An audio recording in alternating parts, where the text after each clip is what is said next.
هو الذی، وہی تو ہے، کون؟ جس کی تم نے معرفت حاصل کرنی تھی، جس کی تم نے پہچان حاصل کرنی تھی، جس کا تم نے شعور حاصل کرنا تھا، فرمایا وہی تو اللہ ہے۔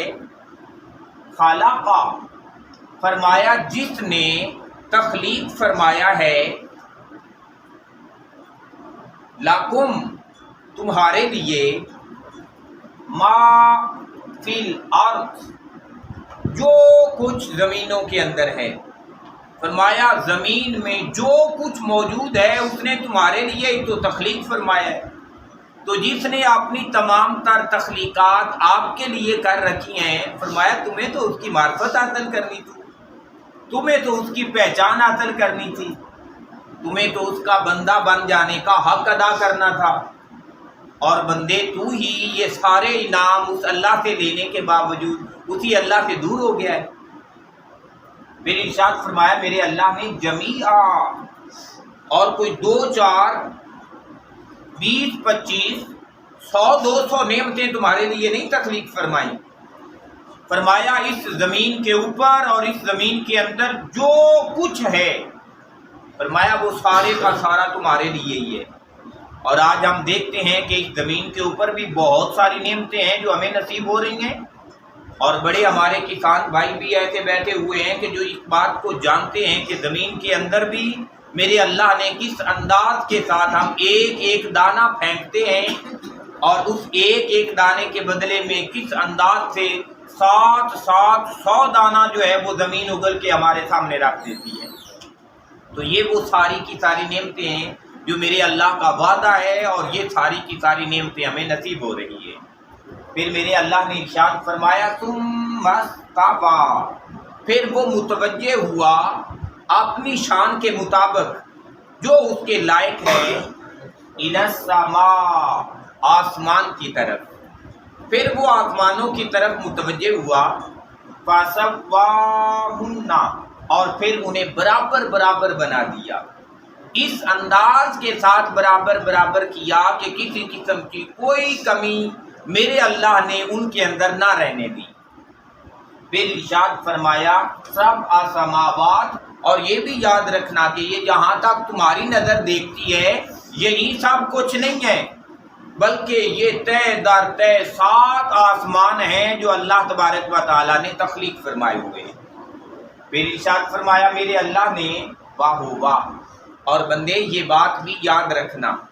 کہ وہ اللہ جس کی تو نے معرفت لینی ہے، جس اللہ کی تو نے پہچان لینی ہے، جس اللہ کا تجھے بندہ بننا ہے، فرمایا وہ اللہ بِكُلِّ شَيْءٍ، ہر شے پر، علیم، خوب علم رکھنے والا ہے۔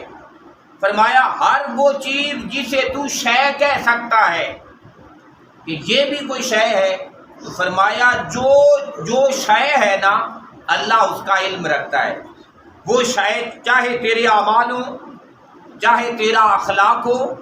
چاہے تیرا اٹھنا بیٹھنا ہو، تو فرمایا اس شے سے مراد صرف خارجی چیزیں نہیں ہیں، بلکہ اس سے بندے تیری اندرونی چیزیں بھی موجود ہیں، کہ تیرے من کے اندر بھی جو کچھ چل رہا ہے نا، وہ خالق اس تیرے من کی دنیا کی چیزوں کو بھی خوب جاننے والا ہے۔ فرمایا تجھے تو اپنے اللہ کی ایسی معرفت لینی تھی، تجھے اپنے اللہ کی ایسی پہچان لینی تھی، تجھے اپنے اللہ کا ایسا بندہ بن جانا چاہیے تھا، باخبر بندہ،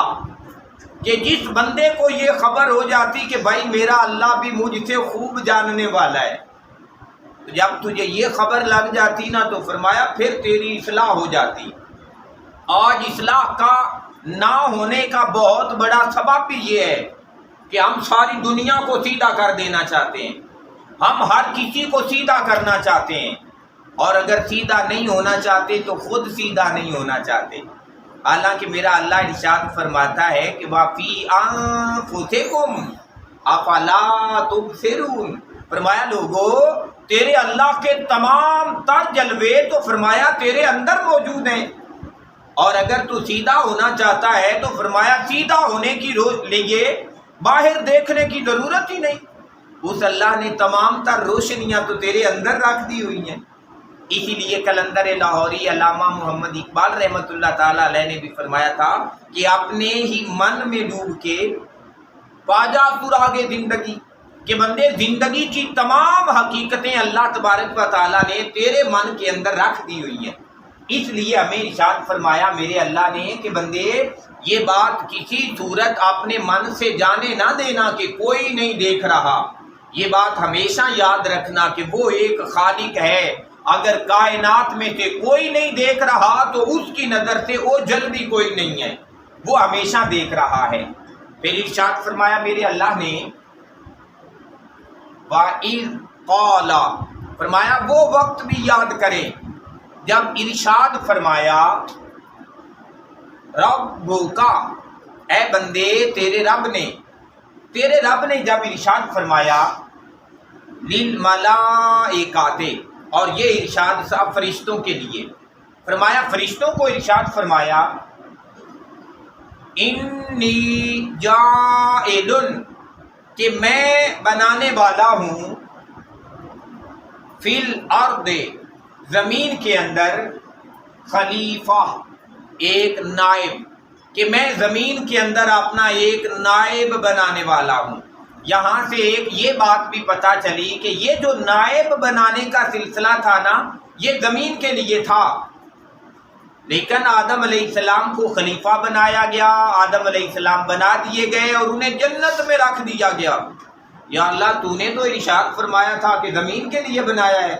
تو پھر جنت میں رکھ کیوں دیا گیا؟ یقیناً ایک ہی بات پتہ چلتی ہے کہ جنت میں اس لیے رکھا کیونکہ جنت قرب کا مقام ہے، وہاں بڑا قرب اور نزدیکی ہے، وہاں قریب رکھ کے کچھ تربیت کرنا مقصود تھی۔ آدم علیہ السلام کو قریب رکھا، میرے اللہ نے ان کی تربیت فرمائی اور تربیت کا حق ادا کر دیا، اور پھر وہاں تربیت کرنے کے بعد انہیں دنیا کے اندر بھیج دیا، اور دنیا میں بھیجا اس لیے کہ میرے اللہ نے انہیں نائب اور خلیفہ بنایا ہی دنیا کے لیے تھا۔ تو فرمایا ہم نے دنیا کے لیے، میں زمین کے اندر ایک خلیفہ بنانا چاہتا ہوں۔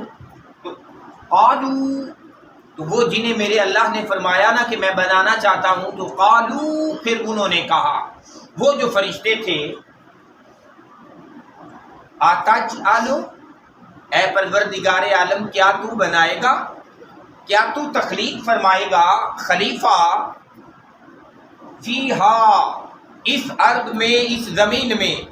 جو زمین پہلے تخلیق کی جا چکی تھی، من یفسد، وہ جو فساد کرے گا، فساد بپا کر دے گا، فیہا، اس زمین میں، کہ یا اللہ اس زمین کے اندر تو ایسے بندے کو خلیفہ بنائے گا کہ جو فساد کر دے گا، وَيَسْفِكُ، اور وہ بہائے گا الدماء، خون کو، اور وہ خون بہائے گا۔ حالانکہ ابھی تک اللہ تبارک و تعالی فرشتوں سے یہ بات فرما رہا ہے کہ میں زمین میں ایک نائب بنانے والا ہوں، لیکن ابھی بنایا نہیں ہے، لیکن فرشتوں نے جیسے یہ بات سنی تو انہوں نے عرض کی، یا اللہ کیا تو ایسے کو نائب بنائے گا جو فساد کرے گا، خون ریزیاں کرے گا؟ تو مفسرین کرام نے لکھا بھائی ابھی بنے تو تھے نہیں آدم علیہ السلام، تو فرشتوں کو ایڈوانس خبر کیسے لگ گئی؟ کہتے ہیں کہ ایڈوانس خبر ایسے لگ گئی، یہ جو آج کی ہماری سائنس ہے نا، جو ہمیں ایڈوانس چیزیں بتا دیتی ہے، فرمایا وہ سائنس ہی تھی جس نے ایڈوانس بتا دیا۔ سائنس کیا کرتی ہے؟ سائنس بھی یہی کہتی ہے کہ سائنس میں بتاتی ہے کہ اگر آپ اتنے ہائیڈروجن کے مالیکیول لے لیں، اتنے آپ آکسیجن کے مالیکیول لے لیں، اور اگر آپ ہائیڈروجن اور آکسیجن کو اس لیول پہ جا کے مکس کریں گے نا تو وہ پانی بن جائے گا، وہ کہیں گے کہ اس سے پانی بن جائے گا۔ اسی طریقے سے انہوں نے دیکھا کہ آدم علیہ السلام کو جس مٹی سے تخلیق فرمایا گیا، آدم علیہ السلام کے وہ جو اجزائے ترکیبی تھے، وہ مٹی کہ جسے پانی لگا تو وہ گارا بن گیا، گارا بھی ایسا بنا کہ وقت گزرا کہ پھر وہ بودار گارا بن گیا، پھر وہ بودار گارا جس کا پانی خشک ہوا تو وہ بجتی ہوئی مٹی بن گئی، ایسی بجتی ہوئی مٹی کہ جس نے اپنی تہ کو خود ہی اپنے اوپر سے پھاڑ کے ایسے الگ الگ کرنا شروع کر دیا، جیسے کہتے ہیں تریڑیں آ گئی اس کے اندر، اس نے الگ الگ کر دیا۔ تو وہ جو مٹی کی اتنی خاصیت دیکھی فرشتوں نے، تو انہوں نے دیکھا کہ اب جو اس مٹی سے بنے گا نا وہ غضب ہی بنے گا، وہ اس طرح کا۔ تو گویا یہ اجزائے ترکیبی دیکھ کر جو آج ہمیں سائنس بتا رہی ہے کہ اگر یہ مرکبات ملیں تو اس کا رزلٹ ایسا ہوتا ہے، فرشتوں نے بھی دیکھ لیا کہ جو انسان اس مٹی سے بنے گا اس کا انجام یہ ہوگا۔ لیکن فرشتوں نے جو بات کہی تھی اس میں کوئی ایک بات بھی جھوٹی ہے۔ انہوں نے کہا تھا کہ یہ فساد کرے گا۔ کیا آج اس حضرت انسان نے زمین کو فساد سے بھر نہیں دیا؟ انہوں نے کہا تھا کہ یہ حضرت انسان خون ریزیاں کرے گا، تو کیا آج بچوں نے اپنے باپ کا خون تک نہیں کر دیا؟ کیا آج عزیز رشتہ داروں نے عزیز رشتہ داروں کا خون نہیں کر دیا؟ کیا آج بم دھماکوں کے اندر سینکڑوں لوگ بیک وقت قتل نہیں کیے جا رہے؟ تو گویا کوئی ایک بات بھی جھوٹی تھی فرشتوں کی، اور اگر ایک بات بھی جھوٹی نہیں تھی تو گویا پتہ چلا، لیکن اس کے باوجود کہ ایک بات بھی جھوٹی نہیں فرشتوں کی، لیکن کیا یہ بات پازیٹیو بات تھی انسان کے بارے میں؟ تو یہ ان کی رائے جو تھی نا انسان کے بارے میں، یہ پازیٹیو رائے نہیں تھی، یہ ایک نیگیٹو کومنٹیشن تھی ان کی۔ اور جب فرشتوں نے اللہ تبارک و تعالیٰ کے پوچھنے پر نیگیٹو کومنٹ کیا تو میرے اللہ نے یہ بات بھی ارشاد نہ فرمائی کہ نہیں سارے ایسے نہیں ہوں گے، کچھ اچھے بندے بھی ہوں گے، کچھ نیک اور یہ بات بھی نہیں فرمائی، بلکہ میرے اللہ نے ان کی کومنٹیشن کو انٹرٹین ہی نہیں کیا، ان کی اس بات کو اسی جگہ پہ چھوڑ دیا، بلکہ ارشاد فرمایا، انہوں نے کہا وَنَحْنُ، یا اللہ اور ہم ہیں، نُسَبِّحُ، ہم تسبیح کرتے ہیں، بِحَمْدِکَ، یا اللہ تیری حمد کے ساتھ۔ اور یہ یاد رکھیے گا کہ حضرت انسان کی تخلیق کا بھی مشن اور مقصد یہی ہے کہ وہ اللہ کی تسبیح کرے، اللہ کو یاد کرے۔ تو انہوں نے عرض کی یا اللہ یہ جو تیری تسبیح کرنا ہے، تیری پاکی بیان کرنا ہے، تیری حمد کرنا ہے، یہ ہم کر رہے ہیں۔ وَنُقَدِّسُ، اور یا اللہ یہ جو تیری تقدیس بیان کرنا ہے، پاکی بیان کرنا ہے، لاکا، تیرے لیے یہ تمام تر معاملات یا اللہ ہم بڑے آسان انداز کے ساتھ پورے کر رہے ہیں۔ تو یا اللہ جب تیری منشا پوری ہو رہی ہے، تیری تسبیح ہو رہی ہے، تیری تحمید ہو رہی ہے، تیری تقدیس ہو رہی ہے، تو یہ سارے کے سارے کام ہم کر رہے ہیں، لیکن جسے تو نائب بنانے والا ہے اس کا سلسلہ تو یہ ہے۔ اور جب انہوں نے یہ بات کہی تو میرے اللہ نے ان کی اس بات کا کوئی جواب نہ دیا، اور کوئی جواب نہ دے کے آگے سے ایک نئی سٹیٹمنٹ جاری کی، اور وہ کیا تھی؟ قالا، ارشاد فرمایا پھر میرے اللہ نے، انی اعلم، فرمایا میں خوب جانتا ہوں، میں خوب جانتا ہوں، ما لا تعلمون، ان تمام باتوں کو جو تم نہیں جانتے۔ فرمایا تمہاری نظر ان کے ظاہر کے اوپر گئی ہے، تمہاری نظر